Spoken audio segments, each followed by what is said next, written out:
next to talk about safety is Melissa Pazen, right? Did I get that right? Yeah. Okay, awesome.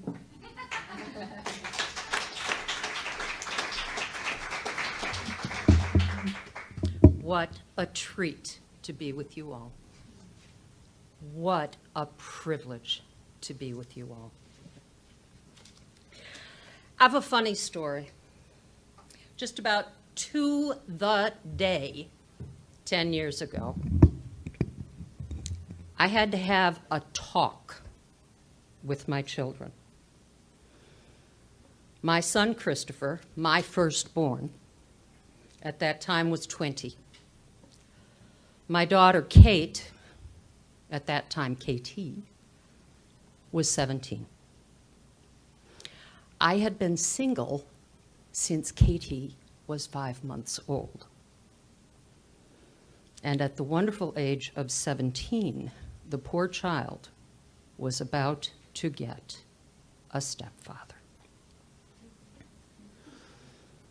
So you say, how did you meet this man? Well, let me tell you.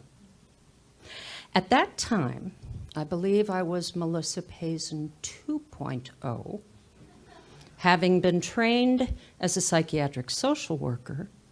I was working in the field of technology. Makes perfect sense. I could do grief counseling when the computer wouldn't work. And over the Memorial Day weekend, I and a number of my colleagues had been installing new software at our place of employment. And on Sunday afternoon, I needed to launch my computer, go to the internet, and download some technical support data that we didn't have and we clearly needed. Up popped the most common browser at that time, Yahoo. Prominent on Yahoo's site that day was their new deal, Yahoo Dating. Now, the guy I'd been seeing for about 7 years was turning out to not be the love of my life. And I thought, I'll have to come back to that. Between Memorial Day and the 4th of July, I met more losers than you can shake a stick at. And I look like this. They come in all shapes and sizes, boys and girls. They can be gorgeous. They can look ridiculous. You just don't know from how they look. And then one morning I thought, well, you know, this isn't working for me. I'm going to take down my profile. I'm done with it.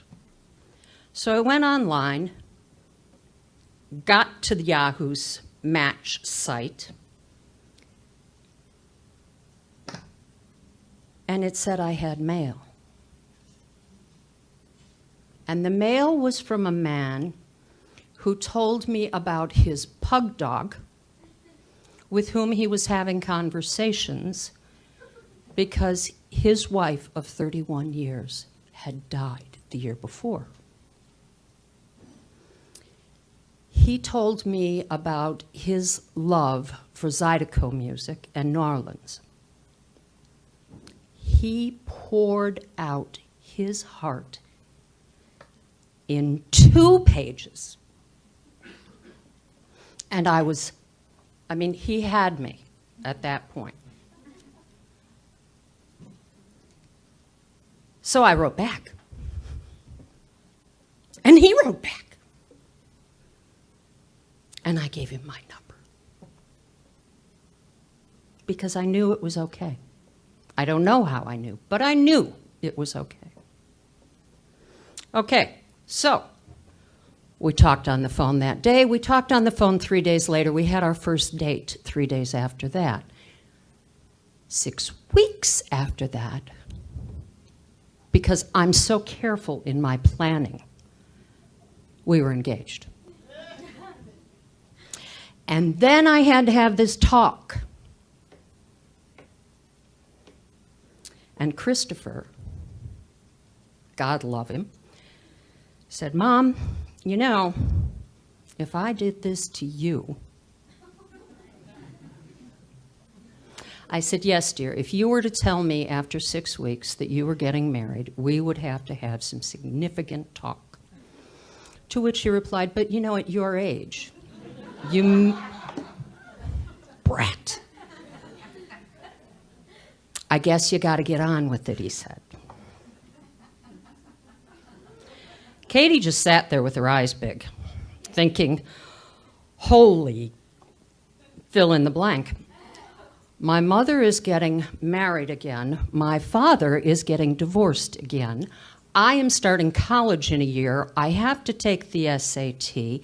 My best friend is going to a different school from the one that I will attend. I know it. From there, Kate and I had another conversation and then brought Chris in. If you think it was hard for me to say I'm getting married to a man I've only known for 6 weeks, let me tell you,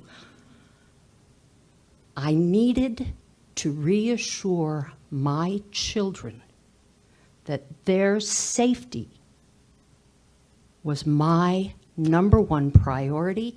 I had a stepmother. My father had given us this line about how we would always be #1. Didn't always work out that way. But for my children, ladies and gentlemen, my #1 job was to make sure that they made it to adulthood without becoming axe murderers, finishing enough school, and being useful members of society. That was my job. And so, starting with Katie and then with Kate and Chris, I explained something. I believe Stephen Joseph Hitchens is a man of honor. I believe he is a man of honesty. I believe he is a man with incredible values. And let me tell you one thing. If you are ever in a room with Steve and I am not there and you don't feel comfortable, you leave the room and you come to me. If for any reason you think that Steve might touch you inappropriately, might do anything to harm you, if you believe, if you feel at all that Steve might not be looking out for your best interests, leave the room, come to me. I don't know if it's too many Lifetime movies, ladies. I don't. But I can tell you, time and time again, we read stories that are true and they are factual about step-parents who molest their stepchildren.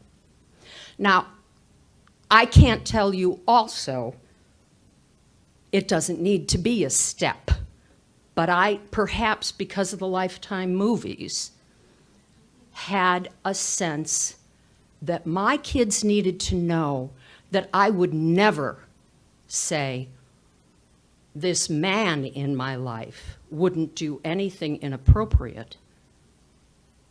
My children must be lying. I hadn't raised them that way. They were honest. They were bold-faced honest. At your age, thank you, dear. Have the talk.